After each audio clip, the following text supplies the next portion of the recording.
Hello friends, it's your buddy Nick here with Game with the Guys. Once again, we are hanging out with Fake. We are in Smouldering Lake for a little rhyming, and this is Dark Souls 3, an in-depth look. So, we are up near the large crossbow. You can see that it is now kind of pointed in this direction. But luckily, we do have an arch tree here that is blocking it out. So, in this area, there's a lot of these candles kind of lighting the way that a path would be. Well, a lot of this path is kind of beat up and broken down, so you're not really following it exactly the same way. So, while some of it would lead back there, back behind us, that's not really going to do you any good. That brick wall isn't much for protection. A single bolt from that catapult, or from the crossbow, will take that out. So this is a noisy area, and just watch your headphones. Don't blow out your eardrums. We got some bone wheels over there. Honestly, don't even worry about them. They're not guarding anything. And these guys, for some reason, are looking at a wall. So just take care of them. I could have snuck up on them a little bit better and, you know, got rid of them that way, but whatever. Oh. These guys, I do want to separate them out. They can be very difficult, so fighting them one at a time is going to be your best bet here. Oh, he kicked my butt. And killed me. That is super annoying.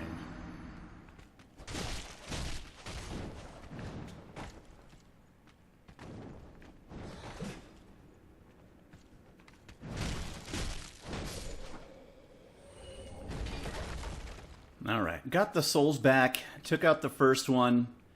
Honestly, you can really just run by these guys, but I'm going to be talking about the area for a little bit, so I wanted to make sure that I killed them.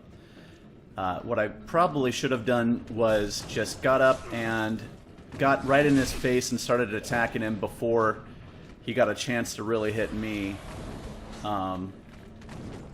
You can kind of... Oh, ran out of stamina. If you kind of get to them first, just like most of the skeletons, you can kind of stun lock them a little bit. And honestly, that's what I should have done. Oh, and I've just got a dagger in my forehead. So, there's that. So here we have the great big 3-tier crossbow. You can see it there. And right down below here, some rocks illuminating the way to the mechanism that will allow us to shut it off.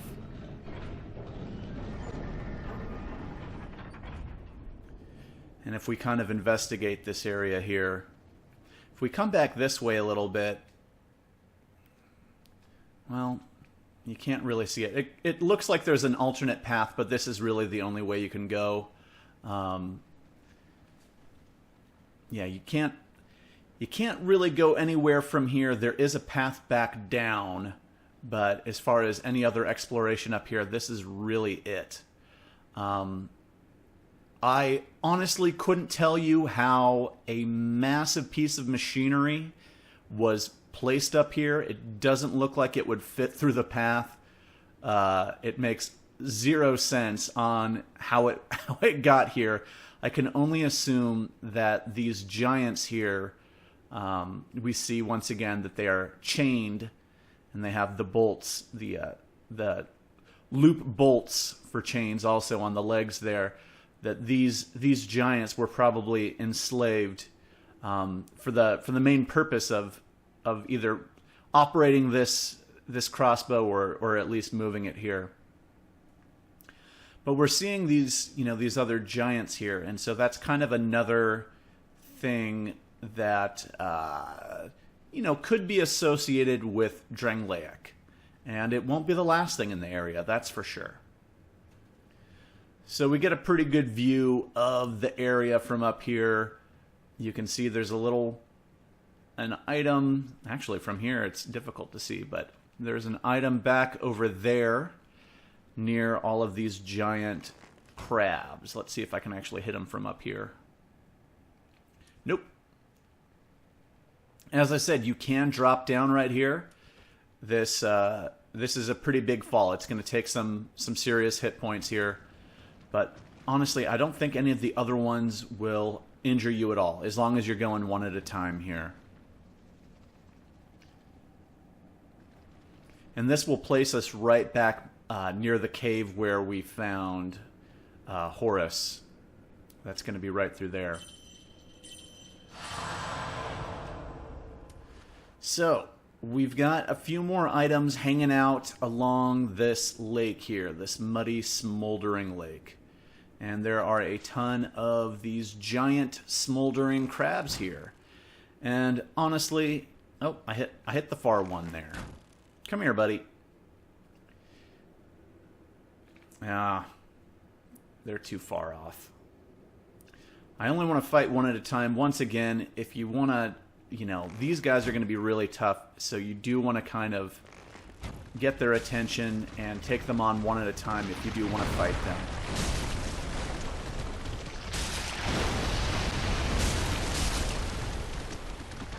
Just watch your stamina. Always have a little bit left over for rolling out of the way, and then you can get a nice little critical hit on them. And these guys are guaranteed to drop Titanite. Usually it'll be a small shard like that. Sometimes they'll drop a large shard, but there's nothing really special about these guys unless you really want to farm for some Titanite. This is a good spot to do it. They, like I said, guaranteed drop for the small. And if you're lucky, you'll get a large one. But you just got to be careful. Make sure that you are taking them on one at a time, because they can be, yeah, one at a time, not bad. Two at a time, they can definitely smash you while the other guy is keeping you occupied. So this really isn't anything too terribly special over here. It's a Chaos Gem. We've already got one. We talked a little bit about that already, but if you're having trouble getting to the other one, this one is really easy to get to. A little dangerous still, obviously, with these guys being around guarding the area, but it's probably easier to get to than the other one. Considering that, you know, well, this entire area is optional, including the boss. If you did want to come down in here and just, you know, you want to fight all the bosses, you can get from the area above straight to the boss very quickly. And if you did want a Chaos Gem without having to go through all of that other, the maze that is this level, then grabbing that one Chaos Gem over there is going to be your easiest method. So we got a few more of these large Titanite shards. I said shards again. Shards there. This is a cool item. This is called the Shield of Want. This is actually one of my favorite shields in the game. More Titanite. So let's go ahead and take a look at this. Shield of an ancient king who was cursed by an all-consuming thirst. In the end, he was no king. The residue of the king's lust still smolders within this shield, increasing the number of souls absorbed when enemies are defeated. And so this will actually get you 20% more souls whenever you kill something. And this does stack with other items that do similar things. This is the King's Shield from Dark Souls 2. And in Dark Souls 2, its description has a lot of lore talking about Nashandra and this and that and the other thing. None of it is relevant to Dark Souls 3. But this kind of, it does talk about how Vendrick wasn't the true king there. He was no king, and that's because Nashandra, she really ran the show. She was pretty much the real monarch of Drangleic. So this is the third item in this area that really kind of is tied to Drangleic, and I'm including the giants up above because, you know, there is a big history between the giants and Drangleic.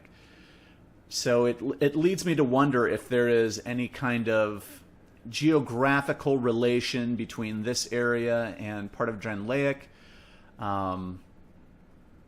Could this be where the the Iron Castle was, or something like that. But, you know, this is very much like, you know, kind of an interpretation of Izalith. It doesn't really remind me of any particular area from Dark Souls 2, but the items tell a different story entirely. So if you have any theories, let me know. We're going to head back to Firelink to talk some lore, to level up. We could bring in Tsorig again if we wanted, but honestly, you're no good to me anymore. Well, if you do want to use him for the boss, he's pretty solid for the boss, but I'm not going to use him for that.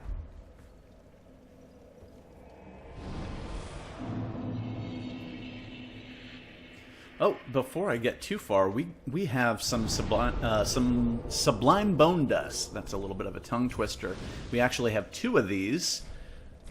So, I said before, if you didn't want to run through that maze, well, it's pretty worth it to at least take out the Carthus Sandworm, and then also, you know, it's pretty close to the beginning of the level to get the second one.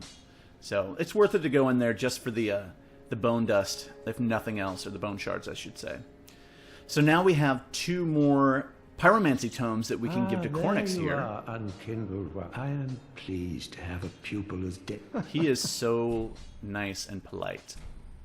Let's start with the Izalith pyromancy tome. Ah, what have we here? A pyromancy tome from Izalith. Then you found the home of pyromancy.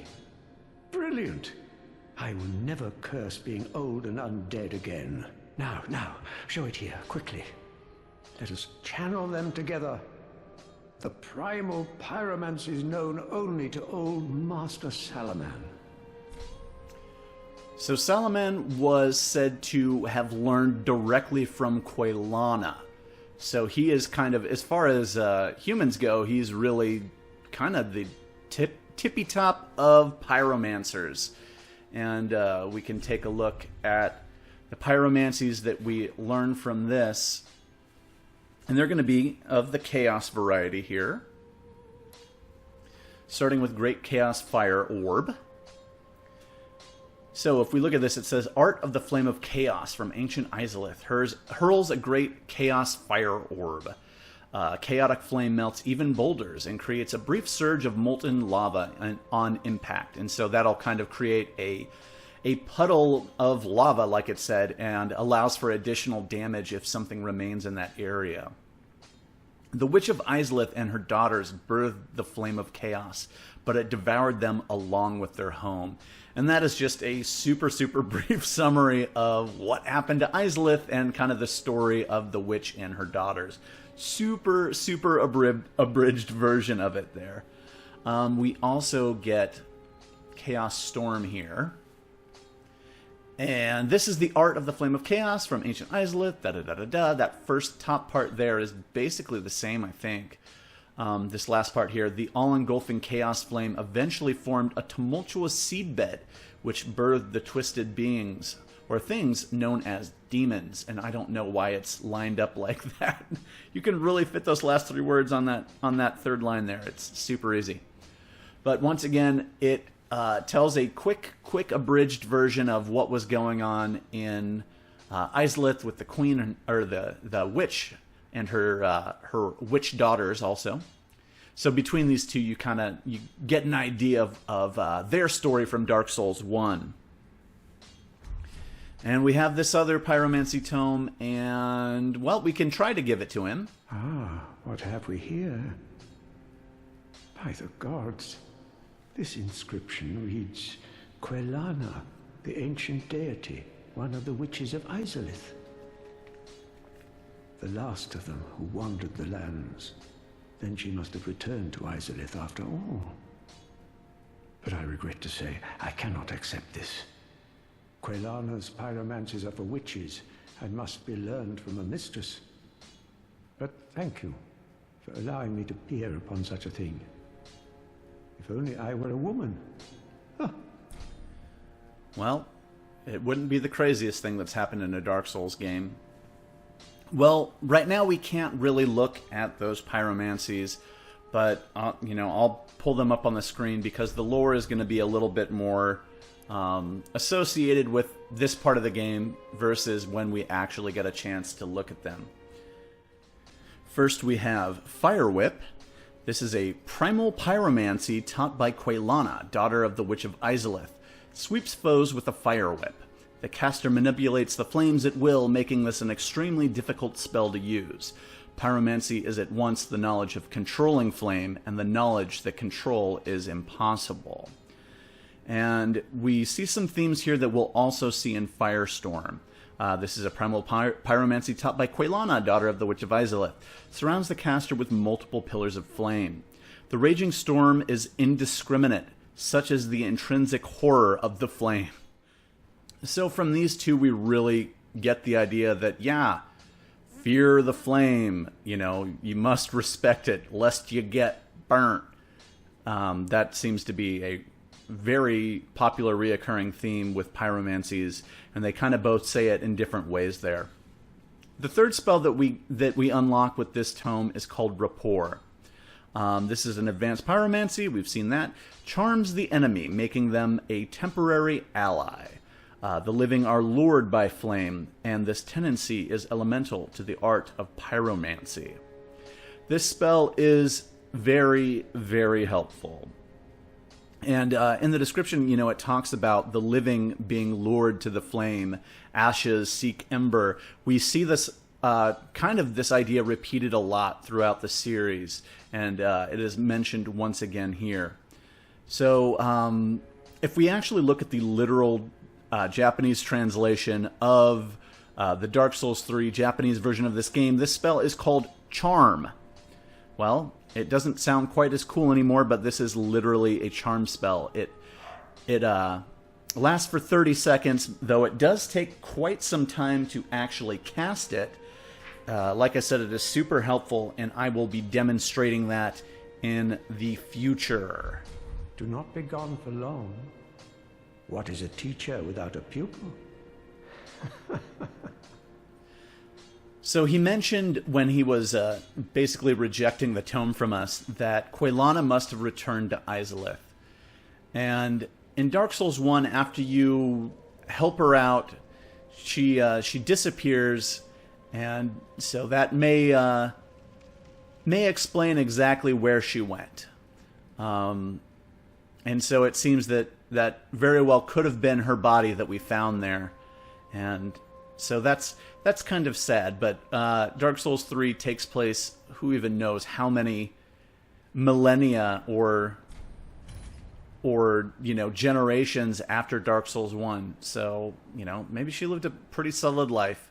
But, you know, being there tucked against her sister kind of gives the appearance of a mournful or sorry, sad ending to her life.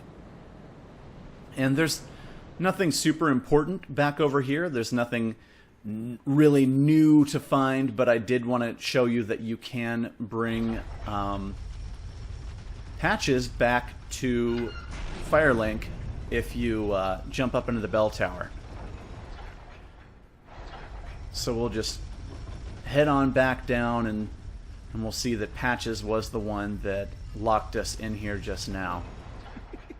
Sorry, friend. Be more careful.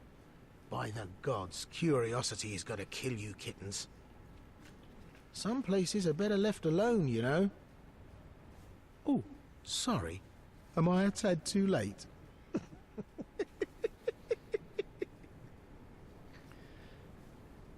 And this is not uncommon behavior for Patches. He does stuff like this in all of the games. Have no fear. There's beauty in death. Besides, you're surrounded by ladies. Every man's dream, right?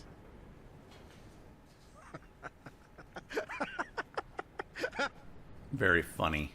Oh, no matter. I'll look after things. By stripping every last trinket off your corpse, you're gonna make some lucky customer very happy.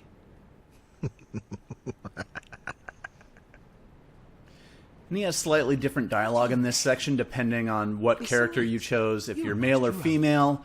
Plenty of company, right? The cleric class also has slightly different dialogue. So He kind of suits it to who he is talking to there, but obviously it's easy enough to get out of here. And at this point, he'll relocate into Firelink Shrine itself, and we can just go chat him up and confront him about locking us in the tower there. Ah, look, you're alive. Now, hold your horses. Let's have a nice talk about this. I'll come clean. I did you wrong. I didn't mean it, though. Not one bit. You get these urges, running the business and all, and I hate myself for it. I do. You know what I mean. Terrible, really. But I can see you'll forgive me. You're alive, after all. And that's what counts, right? He does have slightly different dialogue depending on if you forgive him or not, but it doesn't really change his inventory. But I'll show you the forgive him, and Speldexia did not forgive him, so you can see the differences there. Oh, fantastic. A wily second chance. I knew you'd understand. I just knew it. The heart of a lion. A model for the rest of us. A true friend. Forever. Oh, for heaven's sake. No need to jest with a face like that. You're still alive, and I'm here grovelling in the dirt, so to speak. Oh, I know. Here. A token of my sincerity. Right and proper, huh? We're just a couple of outcasts. Let's make the best of it.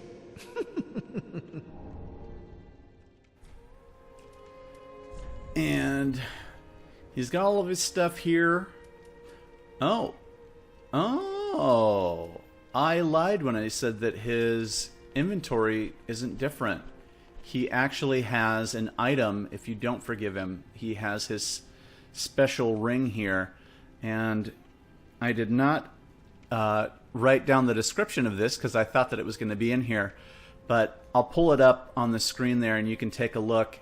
And so it's a horse kick ring, and it actually increases the strength of your kick in that, you know, if you're trying to break someone's guard and you use the kick, it will do 30% more stamina damage. So it'll take away 30% more stamina as they're trying to guard against your kick.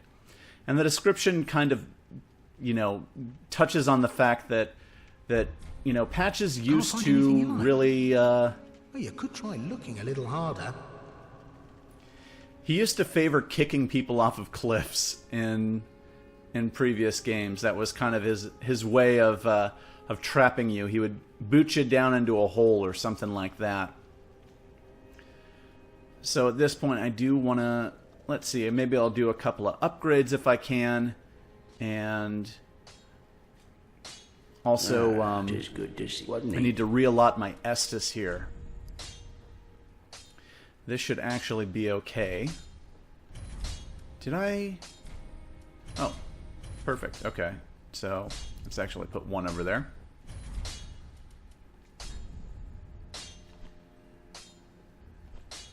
That one's good. Let's go ahead and do that.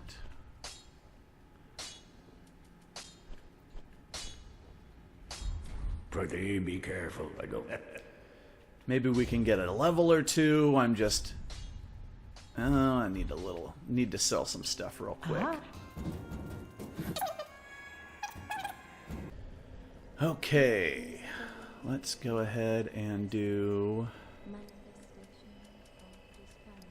this. Farewell, Ashen One. May... So at this point, I'm going to go back over to Smouldering Lake, and I actually want to grab the items that are in the lava. So that's going to be our next little chore here. Before I do that, I do have to just check my inventory. Okay, I do have red bug pellets. Sorry about that. Let's head on back over there.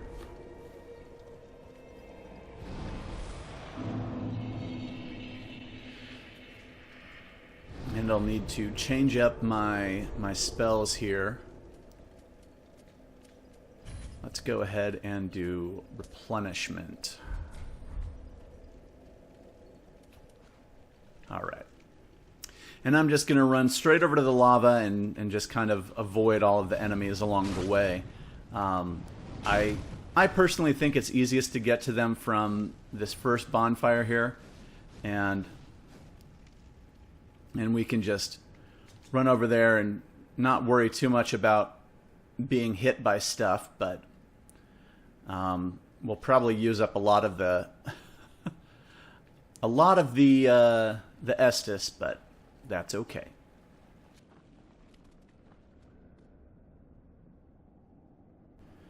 Unfortunately, I don't remember which one of these items is which, so we'll just have to do our best here.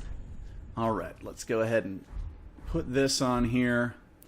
I've got armor set up to be about as good as it can be as far as resistance here.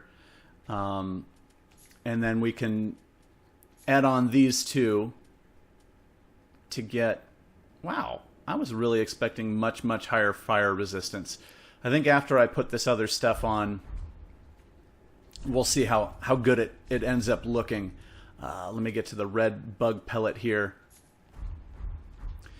And I've heard rumors that you can actually block the flame damage in this particular lava pit.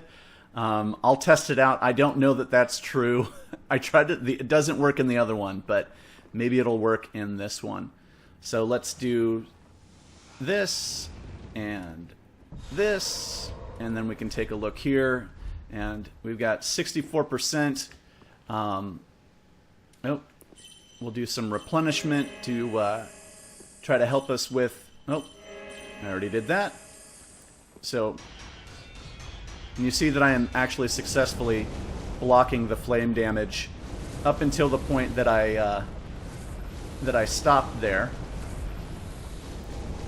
We get Sacred Flame, and let's see if we can make it out alive. Alright, perfect.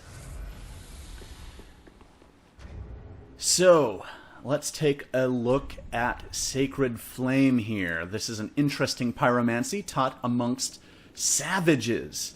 Flame burrows inside foes and ignites. Originally used in a ceremony for cleansing sacrificial impurities. Thereby lending the spell its name. As barbaric as it seems, this may in fact be quite fitting for the savage pyromancers who consider themselves servants of the divine. So not a lot of lore talking about Dark Souls itself, but does say a lot of interesting things about, you know, how people view pyromancers and maybe some of the early pyromancer history. It talks about, you know, savages and whatnot, and we do know that pyromancers tend to wear garb that is very nature-based. And this has a very slow attack speed, but it does have pretty good damage output, and it kind of looks awesome if you actually get it to work, which honestly it hardly ever does, but, you know, worth a shot. Let's just go ahead and I'll get straight back to the bonfire there, and then we'll go to the other pit.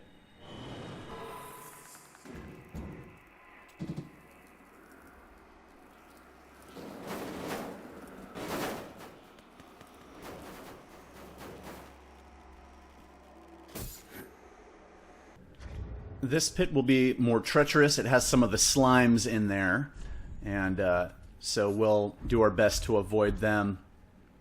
But let's go ahead and get all of our stuff ready here. Put on this, put on this, put on this. And I'll attempt to block the fire, but you'll see it doesn't work this time. We get Toxic Mist, and hopefully I can get back there. I might die grabbing this, but that's okay. White Hair Talisman. And I'll do my best to get back alive, but... Oh. I think I did it. I think I did it. All right. So very fitting that we find the white hair talisman here. So let me go ahead and pull that one up first. Where are you? Here it is. Talisman made from a lock of white hair. This lock of hair belonged to a deformed member of the Chaos Witches, mothers of the art of pyromancy, fashioned into a talisman. It enables the wielder to cast both miracles and pyromancy. Now, if you play Dark Souls 1 and you've met the Fair Lady, she actually does have white hair, and I mentioned in the last episode that this spider figure over here is probably the Fair Lady. Now, in Dark Souls 1, she didn't really show any aptitude toward the usage of miracles, though she was a firekeeper, and maybe that is where the overlap lies. So this can cast both pyromancies and miracles, but is not particularly adept at either one. And unlike the Izalith staff, which is very good at doing dark sorceries, this is horrible at dark miracles. And if we look at the skill there, this is listed as a talisman, but the skill is combustion, just like the pyromancy flame.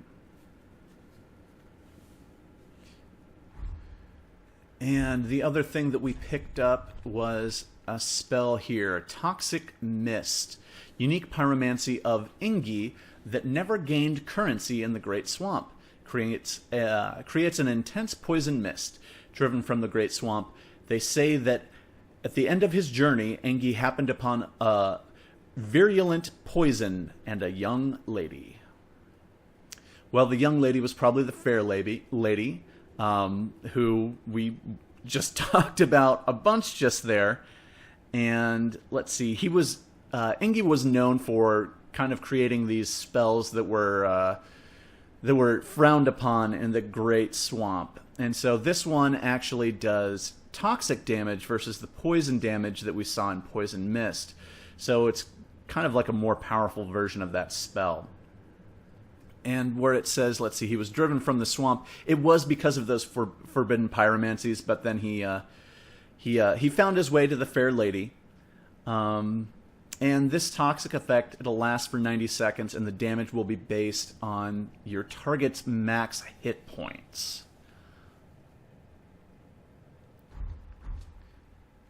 So at this point, it will be time to go and fight the boss man himself. So let's go ahead and get back to the bonfire, and then we can go fight the boss. Let's see, I think that I have the spells that I want. And let's go ahead and put this on. This boss is pretty weak to poison. So poisoning with the storyteller's staff, honestly, you can just do that and win the fight.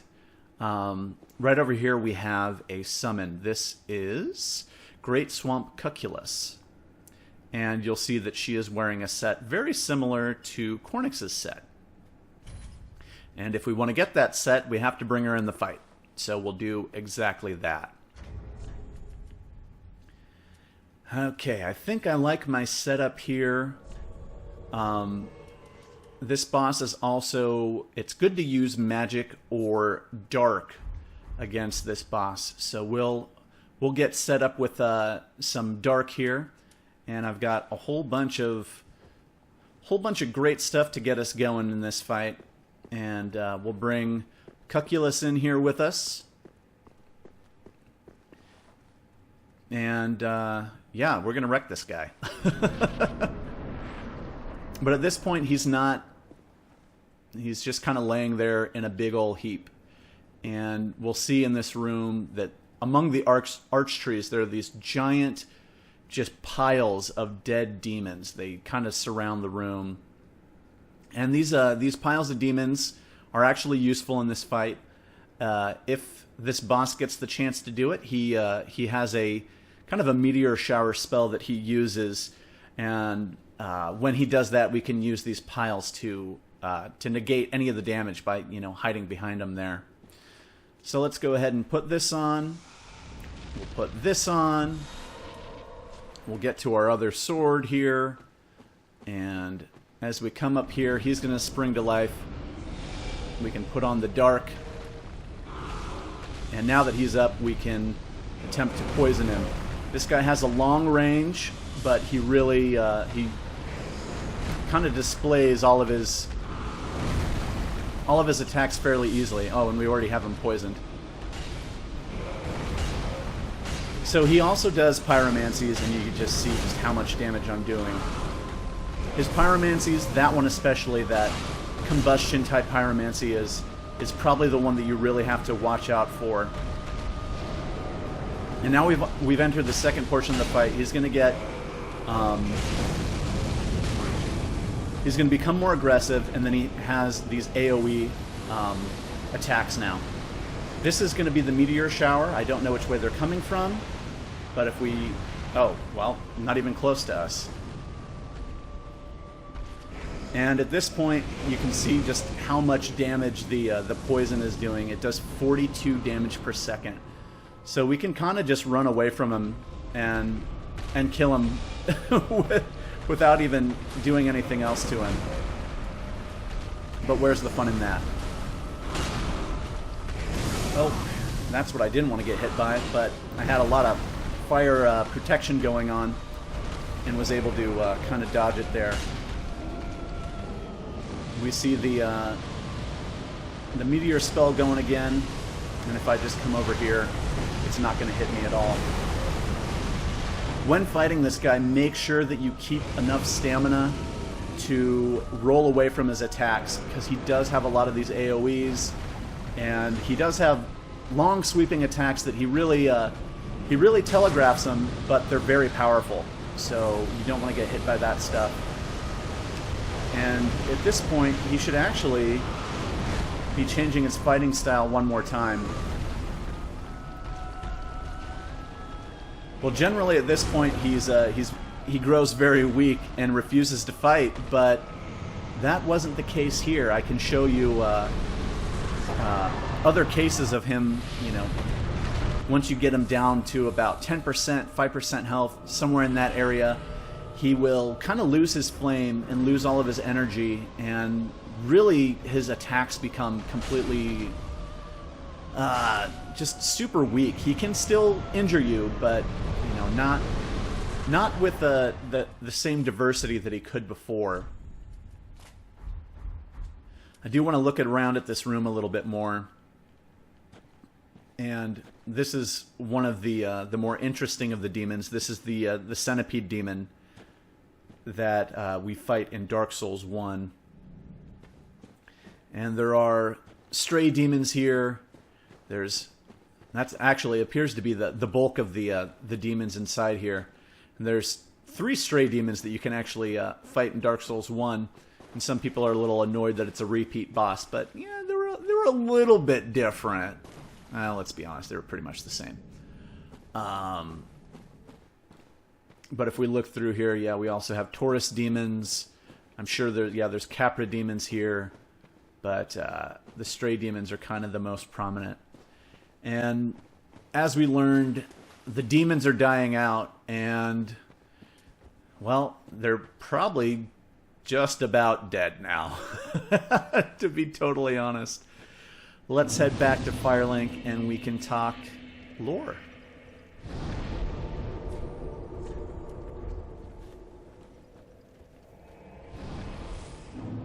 Alright, so I lied about going back to Firelink. I did forget to come over here because I did want to grab Cornix's set.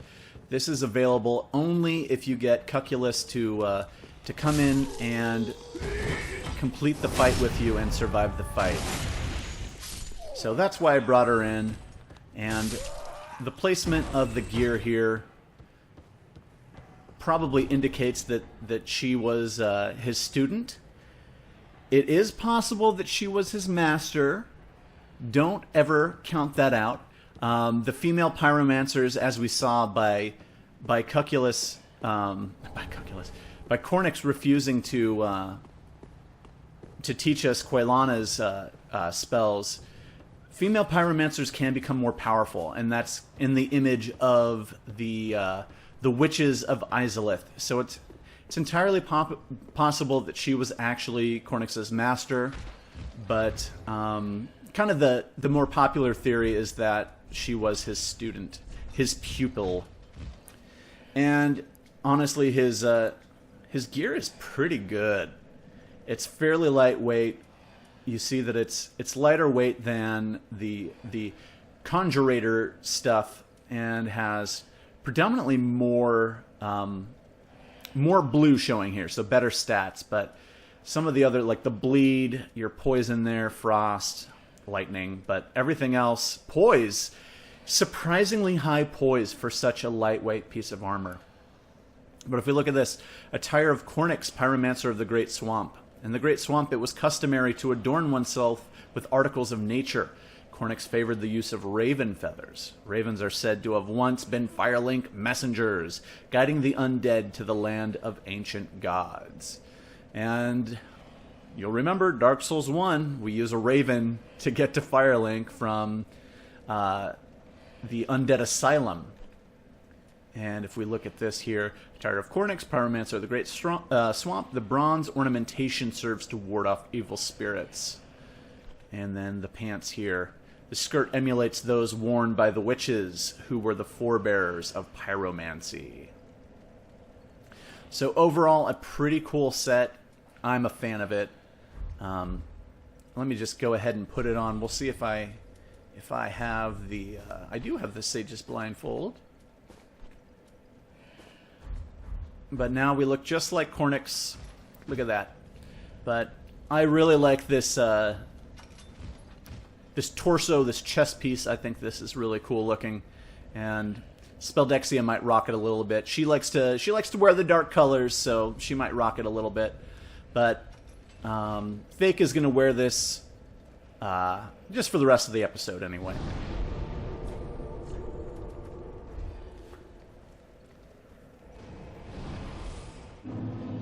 And as I was traveling through space and time, I realized I did not talk about the weapon that we picked up. This is called the Spotted Whip. And you can kind of... It might be difficult to see, but there's some light brown spots on that light gray whip. So this is a whip mottled with venomous-looking spots, favored by some female pyromancers of the Great Swamp. As its noxious appearance would suggest, damage from this whip poisons its victims slowly, but surely guiding them toward their deaths. And you can see that it has additional effects of poisoning there. This same weapon can be found in Dark Souls 2 if you use the soul from the Demon of Song, but this seems to be completely unrelated to that whip, other than the fact that it, you know, has a similar usage. The lore is just completely different. And if anybody was wondering if Colculus was a male or female, this pretty much just says that she's a female. So, in case you were wondering. But at this point, we should look at the soul that we picked up, and you'll see that it's big and red and flamey. Soul of the Old Demon King. It took long enough for that thing to pop up. The shriveled old Demon King is now like a clump of burnt ash, but he is the last living witness of the chaos of Izalith. And when we went in and first saw him, he basically was a clump of burnt ash. But he is an old codger because he witnessed the chaos of Izalith. Now, it doesn't really say if he is, you know, one of the original demons, or if he just kind of saw Izalith before that era changed to the next one. So, either way, he's still super, super old. Aha, that so. And let's take a look at the items that we can get here. This is the Pyromancy Chaos Bed Vestiges. Traces of the tumultuous seedbed that birthed the beings known as demons. Hurls chaos flame that scorches vicinity. Demons born from fire bore its smoldering essence and perish soon after. Man shares this rapport with the flames to this day. This actually seems to be the Dark Souls 3 version of a pyromancy from Dark Souls 2 called Forbidden Sun. And we see here that it is traces from the seedbed, the bed of chaos itself. And it seems, as we read some of these descriptions, that humans are not all that different from demons in the Dark Souls universe. But humans seem to have lasted longer.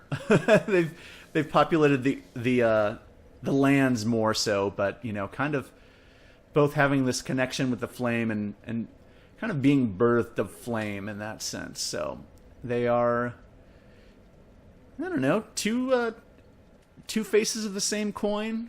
That might be putting them too close together, but they have a lot of similarities. This is the Old King's Great Hammer. Great Hammer of the Old Demon King. This weapon has survived since Old Izalith and is imbued with the remnants of the Chaos Flame.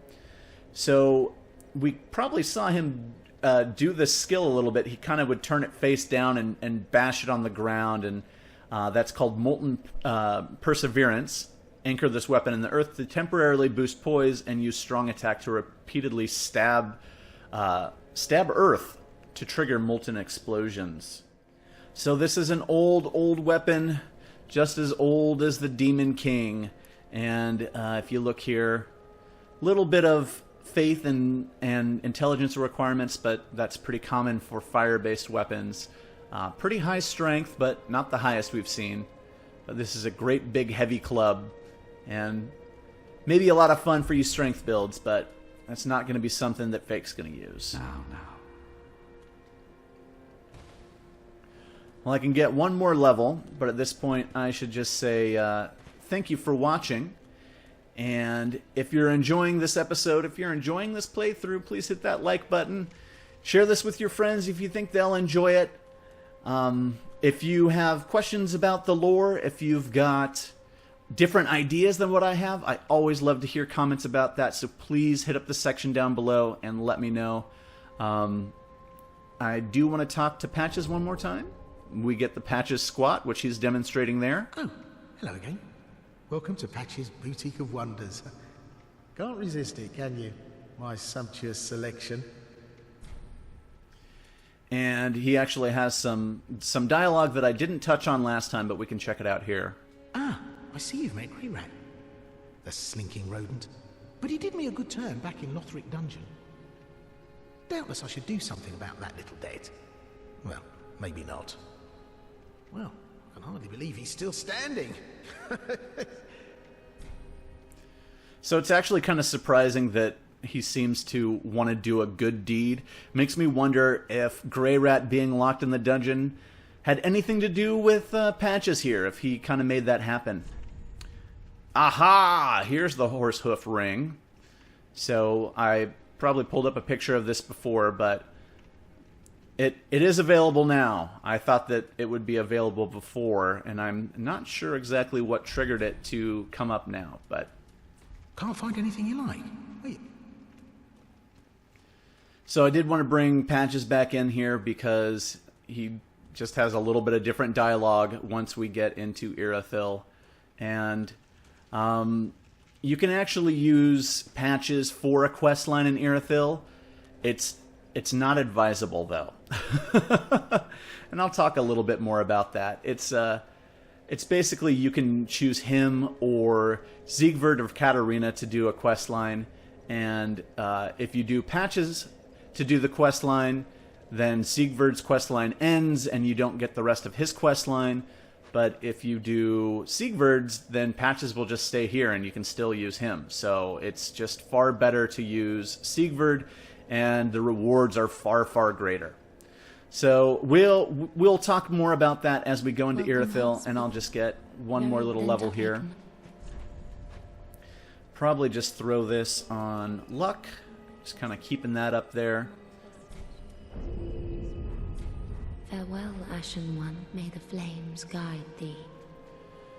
And yeah, that is going to do it for sure this time. We will start off Irithyll next time, and that's probably going to take a few episodes, so look forward to checking that place out. There's a lot of different ways you can go through there. I mean, it's really just one path, but a lot of different strategies, and I'll show you my favorites, and we'll be using Spelldexia for that. So we will see you with Spelldexia next time in Irithyll. Thanks again for watching.